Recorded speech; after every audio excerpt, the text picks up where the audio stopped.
mahadsanid daawadayaal iminkana waxaad ku soo dhawaataan wararka bariga dhexe iyo caalamka oo alaaba idinka yimaada maalin kastoo jimco ah bariga Sacuudi Arabiya waxaan idin daadihiyaa anigoo ah Cawil Cagaare wararka bariga dhexe iyo caalamkana waxa ugu waaweyn dalka Masar muddooyinkii ugu dambeeyay dhibaatooyin xooggan ka socdaan ayaa haddana dhanka horumareed ka wada caalamka dayax gacmeed Masar uu leedahay ee lagu magacaabo Egyptian Satellite 2 ayaa galay marxaladii ugu dambeysay ee hawada sare loogu diri lahaa si uu dalka Masar uga faa'iideystaan dhinacyada isgaarsiinta casriga sida telefishinada iyo arrimaha basaasida ciidanka ee dalkaas dayax gacmeedkan oo noqonaya kii labaad ee hawlahan oo kale dalka Masar ay hawada ugu dirsadaan waxa farsamadiisa inta ugu badan hirgeliyay injineer reer Masaare ah hase yeeshee dalka Ruushka ayaa isna ka caawiyay dhamaystirka iyo qaybo kamid ah adeegyadiisa casriga ah ee tabinta xogaha iyo quwadaha mishiinadiisu ku shaqeynayaan wuxuuna hadda saaran yahay sida idin muuqata xarunta laga gano dayax gacmeedka ee Ruushka ay leeyihiin ee ku taala dalka Kazakhstan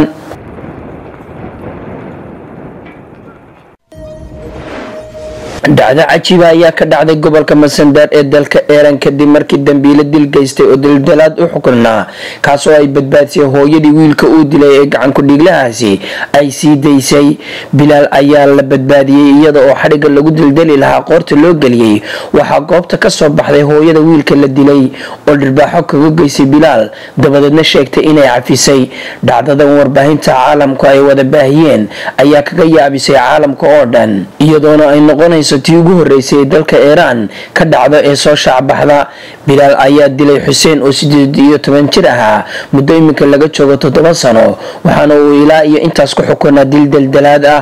hooyada dhashay wiilkan la dilay ayaa sheegtay in wiilkeeda oo wadada iska maraya uu faduuliyay Bilal dabadeedna markii ay dagaalameen uu Bilal midi la soo baxay sidaasna uu ku dilay uu ku nafwaayay Hussein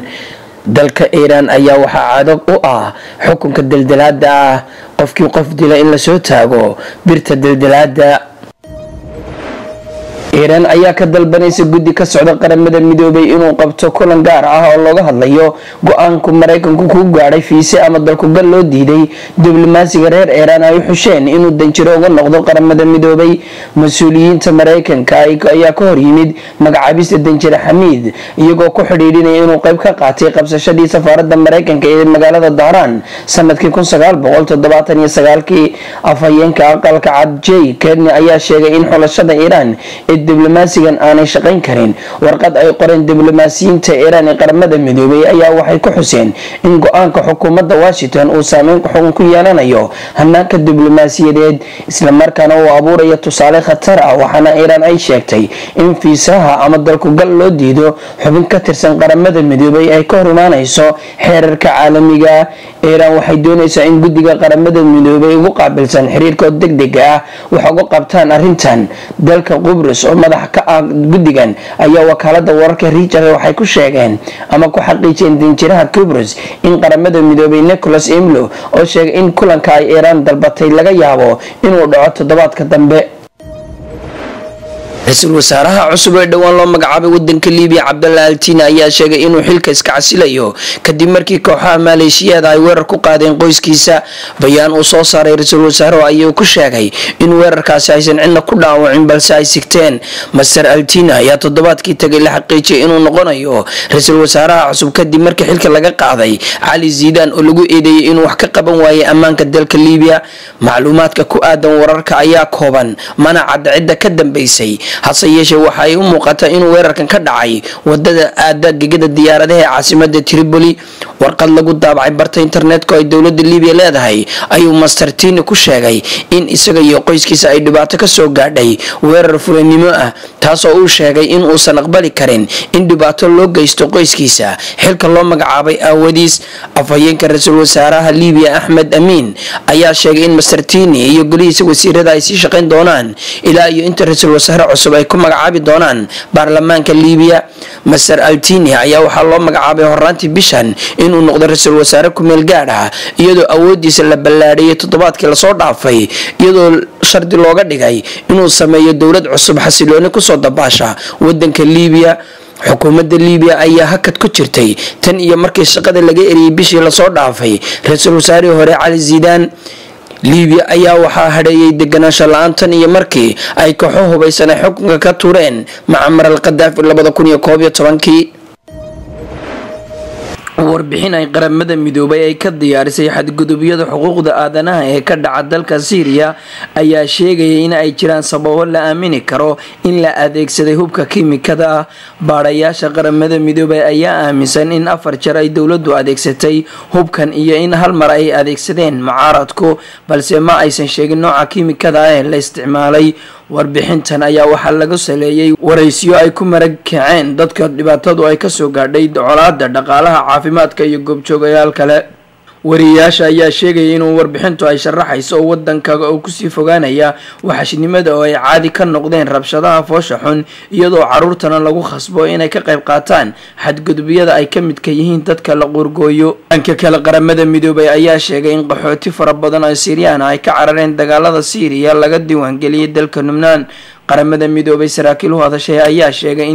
in ka badan 1 milyan oo qaxooti ah gudaha ay u galeen dalka Lubnaan, halkaas oo gargaar loogu siinayo. madaxa hay'adda qaramada midoobay Mr. Antonio ayaa sheegay in dalka Lubnaan haatan uu noqday wadanka tirada ugu badan ee qaxooti ah martigeliyay marka loo eego caalamka. Mr. Antonio ayaa intaas ku daray in qaxootigii ugu badnaa ee ka cararay markii ay rabshaduhu dalka Syria ka bilowdeen bishii Maarch 2011 ay gaareen dalka Lubnaan oo ah wadan aad u yar aanan awood u lahayn martigelinta qaxootiga intaas leeg.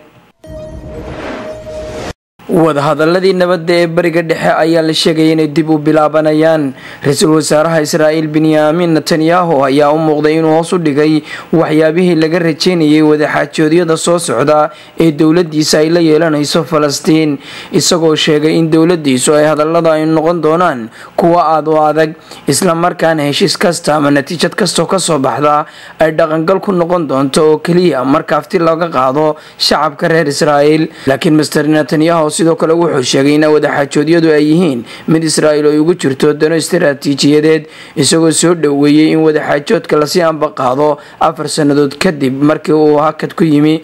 hadalkan uu Mr. Netanyahu ka jeediyay kulanka toddobaadlaha ee golihiisa wasiirada oo horaantii wiigan ka dhacay magaalada Qudus ayaa daba socday heshiis uu Mareykanku dhexdhexaad ka ahaa oo labada dhinac ay ku gaadheen in dib loo bilaabo wadaxaajoodkii nabadda ee bariga dhexe. wadahadaladii ugu dambeeyay ee Israa'iil iyo Falastiiniyiintu ay yeeshaan ayaa burburay sanadkii 2010.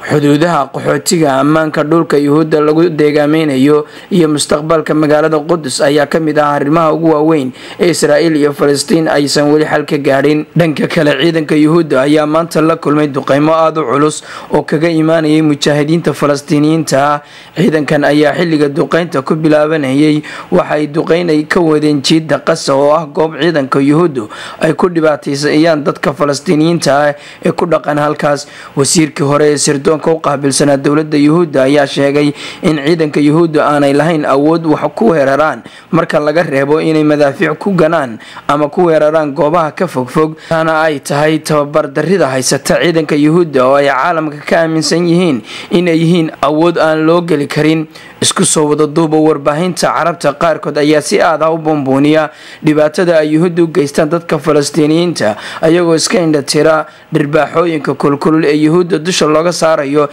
xilliyada qaar ay weerarada ku qaadaan mujaahidiinta reer Falastiin.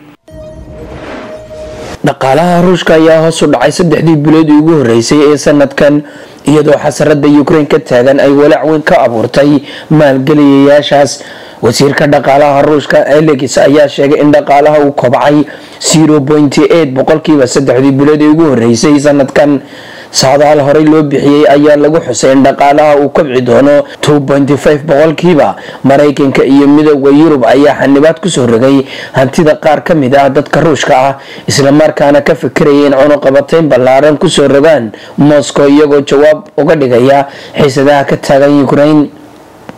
wasiirka dhaqaalaha ee Ruushka ayaa sheegay in cunaqabataynta lagu soo rogay uu sababay in dhaqaalaha hoos u dhaco 4.8% sanadkan. Banka Adduunka ayaa saadaaliyay in dhaqaalaha Ruushku hoos u dhici doono ilaa 2% sanadkan haddii xasilooni darrada ka socota dalka Ukraine ay sii socoto, isla markaana ay wadamada reer galbeedku cunaqabatayn dheeri ah ku soo rogayaan Ruushka. halkaas waxay noogu dhamaaday wararka bariga dhexe ee caalamka. waa anigoo ah Cawil Cagaare iminkana idinku duwo studio hayaga dhexe